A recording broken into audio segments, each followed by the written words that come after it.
Pernah nggak kalian ngebayangin Bromo yang berbeda? Jelajahin bagian Bromo yang jarang orang datengin. Nggak cuma lihat deretan Gunung Bromo yang cantik, tapi juga bukit dan lembah-lembah megah, dan gunung-gunung Jawa Timur kayak Semeru. Ini cerita gue camping 3 hari 2 malam di Bromo bersama Fjallraven. Wow.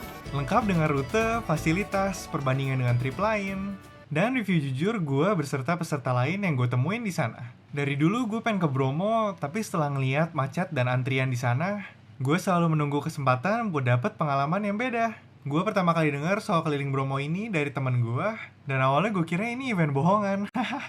Fjallraven kan berentas sekolah dari Swedia. Ngapain mereka keliling Bromo? Tapi ternyata Fjallraven itu juga brand outdoor dan banyak bikin trip kayak gini di seluruh dunia. Di Indonesia mereka punya acara tahunan yang namanya Fjallraven Discovery Bromo. Mereka bakal bawa 100-200 orang buat trekking dan camping mengitari Bromo selama 3-4 hari. Bromo yang biasanya dikelilingin pakai jeep di acara ini harus pakai kaki sendiri. Tapi karena itu juga kita jadi bisa ke bagian Bromo yang nggak bisa dilewatin jeep dan dapat kesempatan camping yang biasanya nggak boleh. Tergantung tahunnya, trek Fjallraven sendiri panjangnya 30-50 km. Dari semua trek Fjallraven di Asia Tenggara, Bromo adalah yang paling susah dan kategorinya 3 bintang. Apakah worth it bayar 2,5 atau 4,5 juta buat ikut trip dan keliling Bromo? Kita cari tahu jawabannya sama-sama di sini. Trekking dimulai dari Meeting Point Hotel, yang biaya penginapan 1 malamnya udah include di harga tiket. Ini di Hotel Lava View, tapi kalau penuh, kalian mungkin bakal dikasih hotel lain di sekitar sini. Transportasi sampai ke Meeting Point ini belum termasuk di harga tiket. Kalian bisa bawa kendaraan sendiri, ikut travel, atau bayar tambahan 600.000 ke Fjallraven buat antar jemput dari Surabaya. Harga tiketnya udah termasuk bahan makanan, gas, air di tiap checkpoint, dan beberapa makanan jadi yang mereka sediain. Tapi mayoritas kalian harus bawa kompor dan masak sendiri. Tenda juga perlu kalian bawa dan pasang sendiri. Meskipun tenda toilet bakal mereka sediain di campsite. Mereka bakal cek kesehatan kalian sebelum jalan, dan ada ambulans serta tim medis yang bakal ikut sepanjang trekking. Sebagai bonus, Fjallraven juga partner sama brand kayak Tuku buat kasih minuman. Atau DJI di mana kalian bisa pinjam dan nerbangin drone selagi di campsite. Meskipun kamarnya cuma 1 malam, kalian bisa titip barang yang nggak mau dibawa pas trekking di hotel. Fjallraven rekomen 15 kilo buat berat maksimum tas trekking kalian. Tapi ditambah gear dan lain-lain, barang yang gue bawa totalnya 20 kilo. 20. Di sepanjang perjalanan, kalian juga harus kumpulin stamp di tiap checkpoint. Dan ada juga misi tambahan buat ngumpulin sampah, di mana yang paling berat bakal dapat hadiah dari Fjallraven. Sampul tracking paspor yang dikasih ke kita juga dari daur ulang sampah. Dan gue suka misi tambahan ini biar Bromo makin bersih dan cantik. Setelah semalam menginap, hari pertama trekking Bromo dimulai! Dari hotel, kita akan turun ke lautan pasir. Jalur dari hotel itu landai dan ini kesempatan buat lihat lautan pasir dari atas. Sisi Bromo yang teksturnya kayak bulan bisa kelihatan dari sini. Dan Gunung Batok di sampingnya yang masih hijau karena masih sering hujan. Dua gunung ini menghiasi area lautan pasir ini. Dan setelah puas melihat pemandangan dari atas, barulah kita bakal turun ke lautan pasir. Jalan turunnya itu tanah yang cukup lebar dan lumayan landai. Jadi bagian ini nggak terlalu sulit sebelum kita sampai di lautan pasir.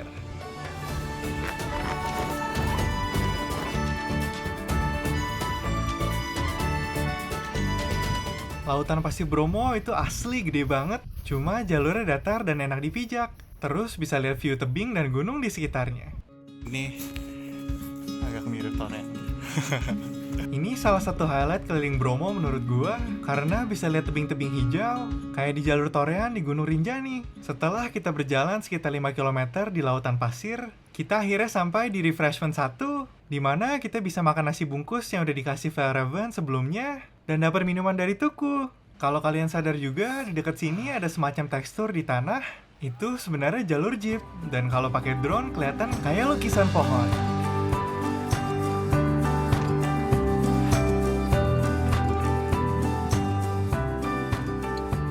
Menurut gue lumayan puitis. Jalur yang dibikin sama ribuan jeep Bromo hasilnya menyerupai alam. Setelah dapat stamp dari Refreshment 1, kita mulai perjalanannya lagi. Seiring perjalanan, vegetasi di lautan pasir makin tebal dan mulai banyak bunga-bunga.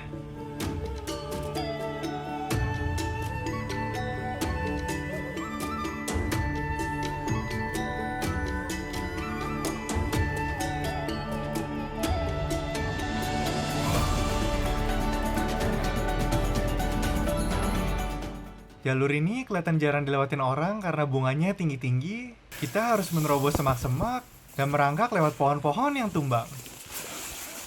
Keren banget jalur hari pertama Bromo. Nice.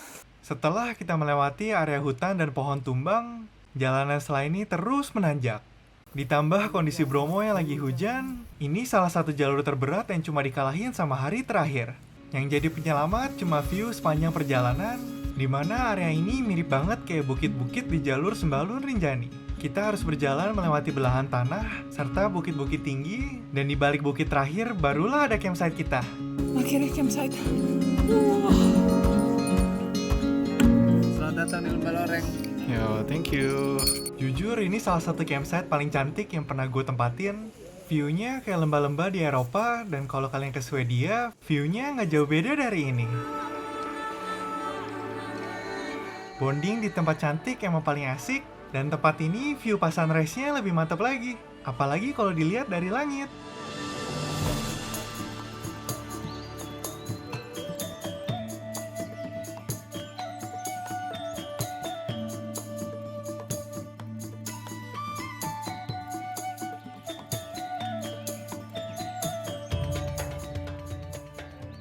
Setelah selesai menikmati campsite 1, kita pun mulai hari kedua. Hari ini kita bakal melewati punggungan bukit, dan setelah ngerasain beratnya naik turun bukit di Bromo kemarin, gue cuma berharap kalau jalur hari ini sedikit lebih gampang.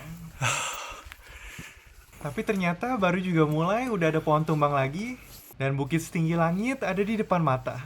Kita harus melipir jurang sambil hati-hati sama hewan buas, karena kita ketemu jejak kaki macan di rute ini. Perjalanan juga dipersulit karena kabut, yang semakin lama semakin tebal. Bahkan ada beberapa yang salah belok dan nyasar. Tapi untungnya ada beberapa bagian yang pemandangannya kebuka. Jadinya kita bisa lihat hamparan Bukit Bromo dari ketinggian, termasuk panorama Lembah Loreng dan Gunung Batok yang cantik. Nggak lama setelah itu, kita sampai di refreshment 2.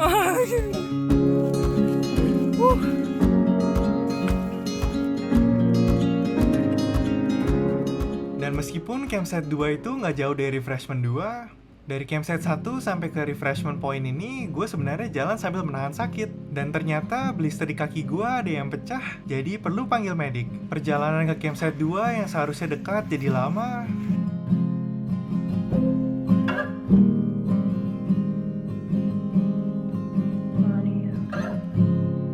Apalagi karena kondisi cuaca terus berawan, Gunung Semeru yang seharusnya kelihatan dari campsite 2 dan sunset di antara dua bukit juga jadinya nggak kelihatan. Setidaknya hari ini Fjallraven menyiapkan kejutan buat kita. Ada bakso dan juga api unggun untuk bakar jagung. Hari yang hampir diakhiri dengan kesakitan dan gagal lihat view itu jadi lebih baik karena ini. Makanya ayo kalian kesini juga biar kita bisa makan jagung bareng. Tidur gua di langit berbintang itu lebih nyenyak dari kemarin, dan semoga itu pertanda baik buat besok. Di hari ketiga ini jauh lebih cerah dibanding kemarin, dan kita bisa lihat view campsite 2 yang sebenarnya.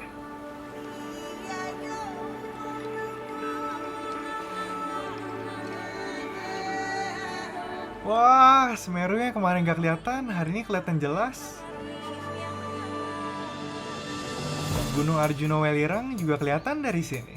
Emang cantik banget, dari Bromo bisa lihat banyak gunung-gunung lain. Sama gue baru tahu juga kalau di Bromo ada banyak ladang kayak gini.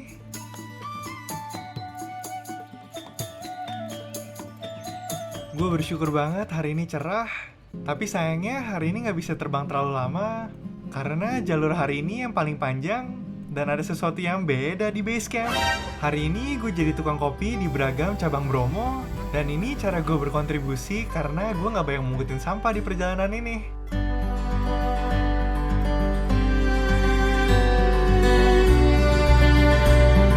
Dan minum kopi dengan view emang the best.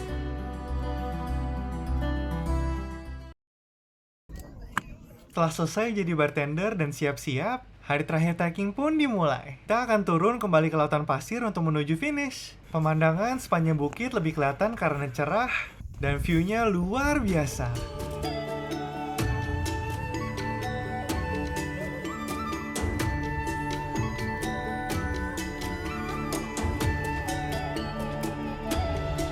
View lembah-lembah ini terus berlanjut sampai kita turun, dan kembali lagi di lautan pasir. Meskipun mayoritas treknya datar, ada juga bagian kayak gini yang lebih susah dilaluin. Kita harus muterin Gunung Batok dan Bromo dulu sebelum sampai finish, dan emang butuh semangat yang kuat. Untung gue ketemu tongkat kayu di tengah jalan buat bantu nopang kaki gue yang sakit. Bromo juga lagi aktif, jadi perjalanan kita diiringi bau sulfur. Tapi gunung yang kita kelilingin emang indah banget buat dilihat dan juga penuh dengan budaya. Di kawasan Bromo ada banyak pura buat masyarakat suku Tengger berdoa, jadi perlu penghormatan dan dijaga kesakralannya. Setelah jalan sekitar 6 km, kita tiba di water station. Dan jumlah air yang dipakai 200 orang emang banyak banget sih. Semua ini air yang habis dipakai di campsite 2. Tapi bukannya isi air, kita malah photoshoot di sini. Meskipun event trekking, emang jiwa Bromo sulit dipisahin sama jeep.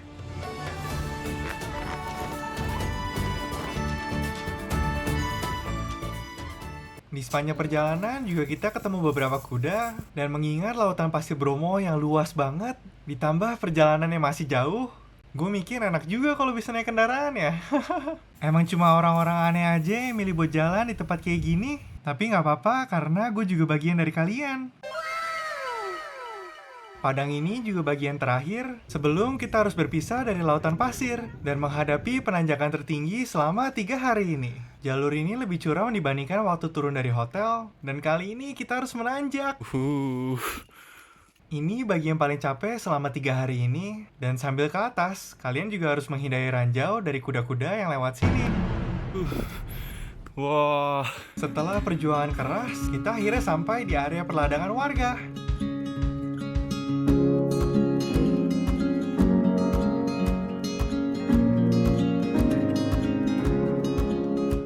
Sayangnya penanjakan ini belum selesai dan kita harus melewati lumpur serta ladang dan penjaganya.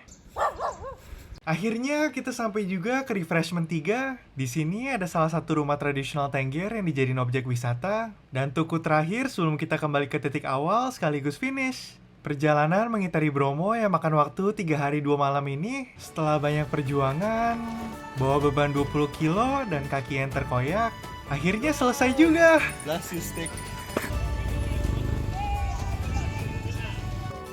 Nah, setelah selesai, apakah trip ini worth it? Buat jawab pertanyaan ini, gue juga ngewawancarain beberapa orang. Buat pertanyaan pertama, sebenarnya apa sih yang kalian suka dari trip ini? Obviously, it's the views. Scenery on the way is really amazing. Campsites are really good. Tapi kan pernah ke Bromo, tapi kayak Yeah. pernah ngelewatin trek-trek ini gitu sebenarnya.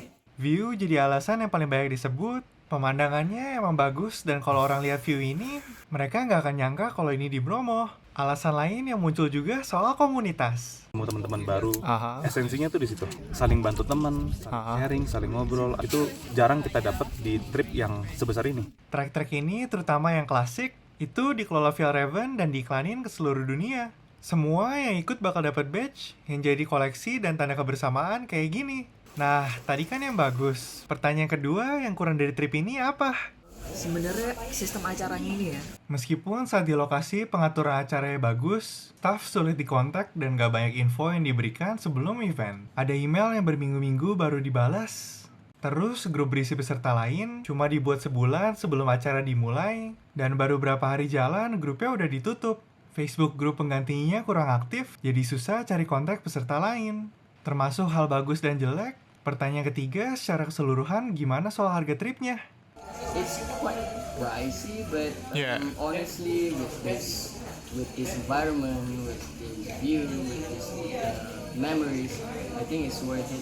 Kebanyakan WNI bilang ini mahal tapi worth it, dan kebanyakan WNA bilang harganya pas. Kalau saya trip sendiri terus pengen kayak gini, Ah. saya yakin lebih mahal lagi.